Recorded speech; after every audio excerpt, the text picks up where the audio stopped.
Thanks, that was great. As a former neuroscientist, I love to hear about these things and how systems work.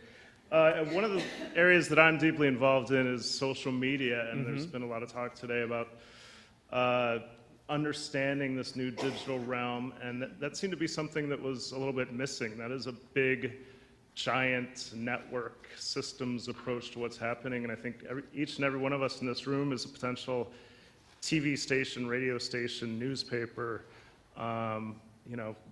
these kinds of things to help get the word out and spread messages, I think is really key.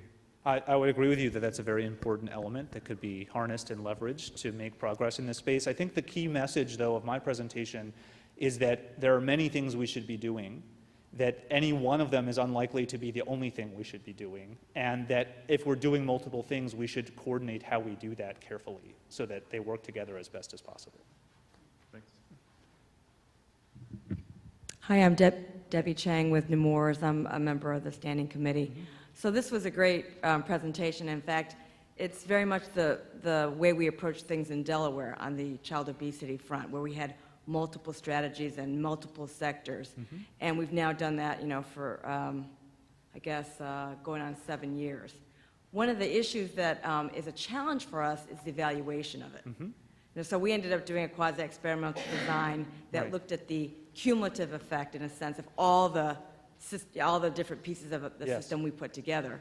And then we just, have our looking at the prevalence of BMI as our outcome. And so we can't decipher then the contribution of one strategy compared to others. And so I'd like to hear your suggestions about how you've obviously done a lot of great thinking on this.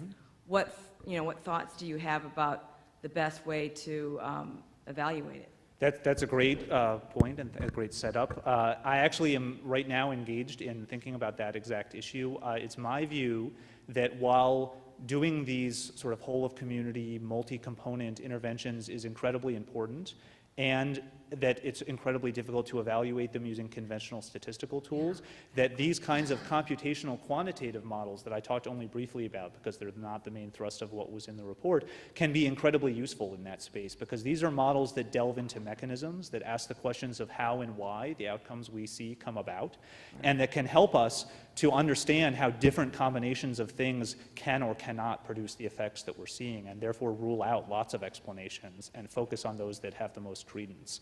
And I actually think in the specific space of whole of community or whole of state obesity interventions that these quantitative models can make a huge contribution. They haven't been used in that way yet, but stay tuned.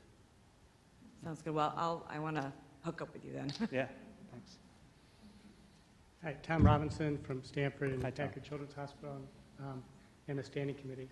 Ross, I think I'm a big fan of conceptually thinking about interventions in a systems approach and of your work in particular too.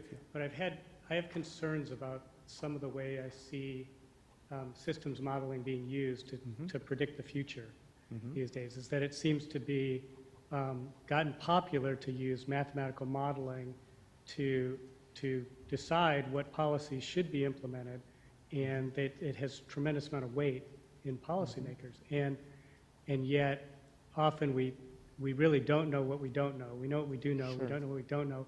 And any map or any model that is put together is based on a lot of assumptions. Absolutely. And so I wonder if you could comment. I mean, I see the potential for a lot of harm being done if we make the wrong assumptions and we base policy just on mathematical modeling.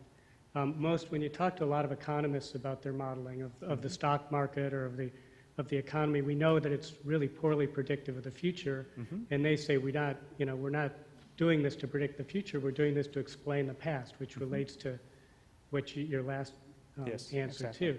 I'm wondering if you could talk about what the limitations of this might be and where you think the best uses of this type of modeling are, and whether there should be some cautions about taking these models as the truth versus using them more to explain mechanisms. That's a great point, and when I give talks solely about the quantitative modeling, I really stress that. I don't think these models are crystal balls. I don't think they remove uncertainty. that they remove the need to make difficult decisions or judgment calls. I see them more as guides to policy, and they are rarely in such a complex space as this predictive, in the sense that they don't give point estimates of what will happen, just in the way that our estimates of whether it will rain next week are usually wrong. That's also a very complex system. That doesn't mean that we can't understand a lot about the system and that we can't help policymakers deal with uncertainty by identifying scenarios or identifying policies that are robust to lots of uncertainty. To help manage all the complexity that's going on doesn't necessarily require you to have a model that can predict something. And in fact, prediction often doesn't come with enough insight into the underlying mechanisms that is what you actually need to design effective policy. But yes, these tools should absolutely be used with a lot of caution. They are not a panacea, and they certainly shouldn't be treated that way. Just as a quick follow-up, is there discussion in the systems modeling world, and I know it crosses a lot of different fields, Yes. about these issues and sort of like we heard before today, the do no harm type of thing. Is there concern or is there discussion going on about the appropriate use of the model? Yes, there is absolutely. And of the techniques that fall under this broad umbrella, some of them are newer than others. Some of them are more mature than others. And in many of them, there's an increasing sense that because they're relatively unfamiliar to public health, that it's very important for sufficient education, training, and standards to be in place so that these get used appropriately and not inappropriately. Thanks. Good question.